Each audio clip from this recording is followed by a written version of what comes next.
Guys आज के इस चैप्टर के अंदर हम लोग सीखेंगे, पर्टिकुलर इस वीडियो के अंदर हम लोग सीखेंगे कि पेरोल के अंदर या पेरोल मास्टर के अंदर एम्प्लॉय कैटेगरी क्या चीज़ होती है और एम्प्लॉय कैटेगरी को हम लोग कैसे क्रिएट कर सकते हैं जाकर के। तो गाइज एम्प्लॉय कैटेगरी आप बेसिक सा मतलब आप ये समझ लो कि ये होता है आपके एम्प्लॉयज को कैटेगराइज करने के लिए, या जो एम्प्लॉय का ग्रुप होता है उसको कैटेगराइज करने के लिए। फॉर एग्जांपल कुछ कंपनी होती हैं जहाँ पे एम्प्लॉय जो होते हैं वो पार्ट टाइम काम करते हैं, या कुछ कंपनी ऐसी होती है जहाँ पे इंटर्नशिप में एम्प्लॉयज काम करते हैं, और कुछ कंपनी होती हैं जहाँ पे परमानेंट काम करते हैं। या ये सारे ऑप्शन जो हैं एक ही कंपनी के अंदर हो सकते हैं। कुछ एम्प्लॉय पार्ट टाइम काम करते हैं, कुछ एम्प्लॉय जो है वो इंटर्नशिप के अंदर हैं, कुछ एम्प्लॉय पेरोल बेसिस के अंदर हैं, और कुछ एम्प्लॉय उनके जो हैं वो परमानेंट हैं।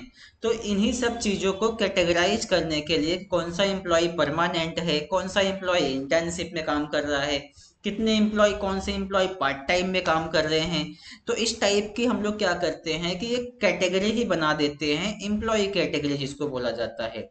अब इसका क्रिएट करने का फायदा क्या होता है कि आप अपने एम्प्लॉयज को एक कैटेगराइज तरीके से या एक बेहतर तरीके से ऑर्गेनाइज कर सकते हैं अपने रिक्वायरमेंट के हिसाब से। तो ये सब चीज़ टैली में कैसे क्रिएट करना है आपको आज के सेशन में हम लोग इन चीज़ को डिटेल्स में कवर करने वाले हैं। आई होप कि आपको ये चीज़ समझ में आ गई होगी कि एम्प्लॉय का जो कैटेगरी होता है, एम्प्लॉय कैटेगरी क्या चीज़ होती है। तो बेसिक सा मतलब आप देखेंगे तो यहाँ पे भी मैंने वही चीज़ लिख के रखा हुआ है। You can create employ category based on your organisation requirement. तो जैसा आपके ऑर्गेनाइजेशन के अंदर रिक्वायरमेंट है उसके बेस पे आप एम्प्लॉयज की कैटेगरी बना सकते हैं। फॉर एग्जाम्पल परमानेंट हो गया, इसके बाद में कॉन्ट्रेक्चुअल हो गया, पार्ट टाइम हो गया, इंटर्नशिप के लिए हो गया। तो इन सबको आप एज ए कैटेगरी बना सकते हैं और इसके अंदर आप अलग अलग एम्प्लॉयज को भी असाइन कर सकते हैं। क्रिएट करने का फंडा बिल्कुल सिंपल है, आपको आ जाना है टैली प्राइम के अंदर। इसके बाद में आप आ जाएंगे क्रिएट के ऊपर, और क्रिएट में आप यहाँ पे देखेंगे पेरोल मास्टर आपको दिखेगा।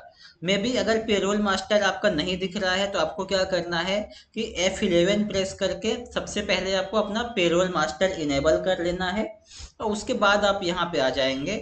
तो यहाँ पे आपको क्या करना है, अभी आप देखेंगे तो हमें कहीं भी एम्प्लॉय कैटेगरी देखने के लिए नहीं मिल रहा है।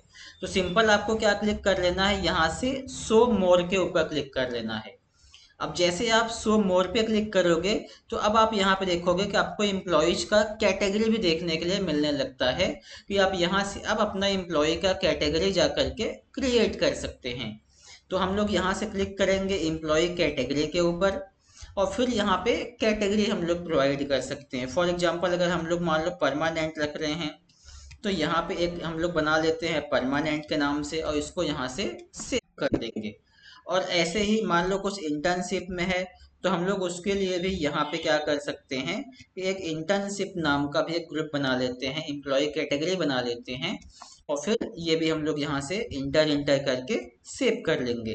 तो टैली प्राइम के अंदर आपको कुछ इसी टाइप से क्या कर लेना है कि अपने इम्प्लॉयज का कैटेगरी क्रिएट कर लेना है।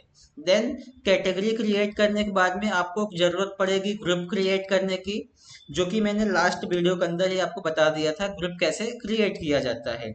उसके लिए मैंने अल्टर में आया, अल्टर में आने के बाद हम लोग यहाँ से आ जाएंगे ग्रुप के अंदर।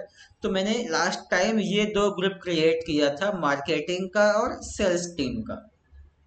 अब ये अगर हम लोग एक बार के लिए इंटर करेंगे तब आप अंडर में जाओगे, यहाँ से अंडर में अब देखेंगे तो आपको यहाँ पे अलग अलग टीम दिखने लगती है, कि आपकी जो प्राइमरी है या कैटेगरी है आपके इस एम्प्लॉय ग्रुप का, इसको आप चाहो तो सेल्स टीम के अंदर डाल के रख सकते हो। अब ये सेल्स टीम कहाँ से आ रहा है, जो हमने यहाँ पे क्रिएट किया हुआ है। और अभी जो हमने कैटेगरी बनाया है, यहाँ पे देखोगे तो आपको दिख रहा है प्राइमरी कॉस्ट कैटेगरी। आप चाहो तो हम लोगों ने जो नया कैटेगरी बनाया था परमानेंट और इंटर्नशिप, तो अगर आपको लगता है कि इन एम्प्लॉयज को या ये कैटेगरी हमें परमानेंट वालों के लिए बना के रखना है, तो आप क्या करोगे कि ये एम्प्लॉय ग्रुप आपका परमानेंट कैटेगरी के अंदर आ जाएगा, और इसको हम यहाँ से कर देंगे सेव। सेम ऐसे ही सेल्स वाला अगर हम लोग यहाँ से ले लेते हैं तो यहाँ पे जाकर के हम लोग चाहेंगे तो ये भी चेंज कर सकते हैं कि सेल्स टीम जो हमारा है वो इंटर्नशिप में काम कर रहे हैं लोग, तो इसके लिए भी हम लोग यहाँ से इंटर इंटर करके सेव कर देंगे। अब बेसिक सा मतलब क्या है यहाँ पे एम्प्लॉय कैटेगरी और एम्प्लॉय ग्रुप का, कि एम्प्लॉय कैटेगरी तो आप उनके कैरेक्टरिस्टिक के ऊपर डिफाइन कर सकते हो कि परमानेंट है एम्प्लॉय हमारा, या एम्प्लॉय हमारा पार्ट टाइम के लिए है, इंटर्नशिप में काम कर रहा है। और जो ग्रुप बनाया गया होता है ये हम लोग क्रिएट करते हैं अपनी कंपनी के डिवीजन के पॉइंट ऑफ व्यू से, कि हमारी कंपनी के अंदर कौन कौन से अलग अलग डिपार्टमेंट हैं जिसके अंदर एम्प्लॉयज हमारे काम करते हैं। तो गाइज आई होप कि आपको एम्प्लॉय कैटेगरी क्या होती है ये भी क्लियर हो गया होगा, और एम्प्लॉय ग्रुप कैसे क्रिएट करना है या एम्प्लॉय ग्रुप क्या होता है ये भी आपको क्लियर हो गया होगा।